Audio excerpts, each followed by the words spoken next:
29 जून की रात 10 बजे के करीब जब साउथ अफ्रीका को जीत के लिए 36 बॉल में 54 रन चाहिए थे, तब हर किसी को डर लग रहा था, क्योंकि टी20 में तो ये रन आसानी से बन जाते हैं। लेकिन हल्की सी उम्मीद भी थी। हर किसी को लगा कि यही वक्त है कि बुमराह को बॉलिंग दी जाए। लेकिन कप्तान रोहित शर्मा की सोच थोड़ी अलग थी, तो रोहित ने अक्षर को बोल दी। वो दिन अक्षर का ही था, लेकिन इस ओवर में भूल हो गई। इस ओवर में अक्षर ने 24 रन दे दिए। अब जो उम्मीद बची थी वो भी डर में बदल गई थी, क्योंकि अब अफ्रीका को जीत के लिए सिर्फ 30 रन चाहिए थे और टीम इंडिया के पास अपना सपना बचाने के लिए 30 ही बॉल थी। हेलो नमस्ते, क्रिकेट की कहानियों में आज उन्हीं 30 बॉल की कहानी सुनते हैं, जहां टीम इंडिया ने दुनिया को यह बता दिया कि वो सिर्फ अपनी बल्लेबाजी के दम पर नहीं, बल्कि बॉलिंग के दम पर भी चैंपियन बन सकती है।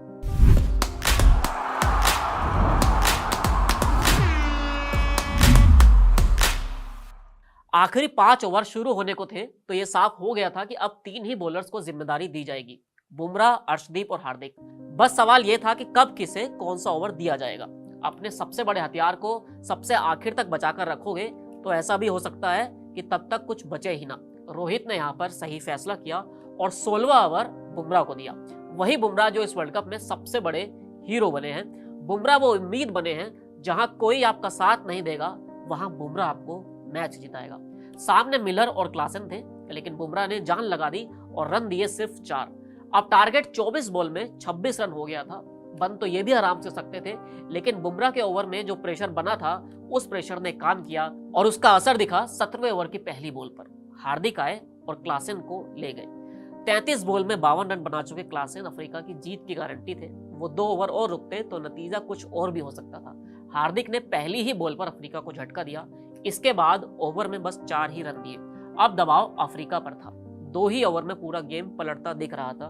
बुमराह फिर लौटे और टीम इंडिया की उम्मीद को भरोसे में बदल दिया। इस बार एक ऐसी बॉल आई जिसे बॉल ऑफ द टूर्नामेंट भी कह सकते हैं। चौथी बॉल पर बुमराह ने यानसेन को बोल्ड किया। लंबी हाइट वाले यानसेन अपनी गति से बल्ला ला रहे थे, लेकिन शायद उनको भी मालूम नहीं रहा होगा कि बॉल बैट और पैड के बीच में से इतनी तेजी से निकल जाएगी। यानसेन क्लीन बोल्ड थे और अब धड़कनें इसलिए तेज हो रही थी क्योंकि अब ट्रॉफी दिखने लगी थी। बुमराह ने इस बार बस 2 ही रन दिए और 1 विकेट भी लिया। 30 बॉल पर 30 रन वाला जो टारगेट था वो अब 12 बॉल पर 20 रन हो गया था। 19वां ओवर लेकर अर्शदीप आए और रन दिए सिर्फ 4। अर्शदीप ने पिछले 1-2 साल में टी20 फॉर्मेट में एक लंबा सफर तय किया है। पाकिस्तान के खिलाफ वो कैच छूटने से लेकर वर्ल्ड कप में मैच विनिंग ओवर डालने तक अर्शदीप ने 2 साल में सब कुछ देखा है। 19वें ओवर में यह तय कर दिया कि भाई समझो हो ही गया। अब तय था कि 20वां ओवर हार्दिक पांड्या ही डालेंगे। हार्दिक आपके मेन बॉलर नहीं हैं, लेकिन वो तीसरे सीमर तो हैं और उन्हें आखिर में इसलिए रखा गया ताकि पिछले 4 ओवर में आपके बेस्ट बॉलर रन बचा सके। आखिरी ओवर में 16 रन हार्दिक के लिए बहुत थे। हर किसी को उम्मीद थी। पहली बॉल पर डेविड मिलर ने हवा में शॉट मार दिया। बॉल सीधा बाउंड्री के पार जा रही थी, लेकिन बॉल और बाउंड्री के बीच में सूर्य कुमार यादव आ गए। उन्होंने बॉल पकड़ी, हवा में उछाली, खुद बाउंड्री के पार गए और फिर लौट कर आए और कैच लपक ली। ये सब कुछ 1 सेकंड के भीतर हो गया था।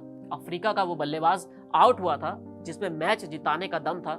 सूर्य कुमार यादव ने कैच नहीं वर्ल्ड कप पकड़ा था। ये 2007 के श्रीसंत के कैच, 1983 के कपिल देव के कैच वाली याद थी। अब तो बस ओवर खत्म होने का इंतजार था। हार्दिक ने रन रोक कर रखे। बल्लेबाजों को कुछ समझ नहीं आने दिया। जब आखिरी 2 बॉल पर 10 रन चाहिए थे, तब हार्दिक ने एक वाइड फेंकी।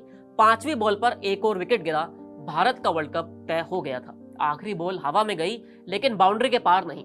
इस बॉल के बाद जो हुआ वो हम सब ने देखा और अब तक महसूस कर रहे हैं। आंख में आंसू, चेहरे पर खुशी तब से लेकर अब तक है और न जाने कितने दिन ये जीत का खुमार बना रहेगा। लेकिन हमेशा याद रहेंगी तो ये 30 बॉल, जहां से टीम इंडिया ने मैच को वापस बनाया और ट्रॉफी जीत ली।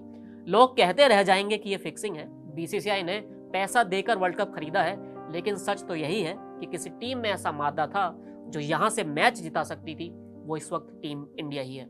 ऐसी तमाम बातों को पीछे छोड़कर आप इस बात पर फोकस करिए कि आप वर्ल्ड चैंपियन हैं। इस कहानी में इतना ही। फिर मिलेंगे नई कहानी के साथ। शुक्रिया।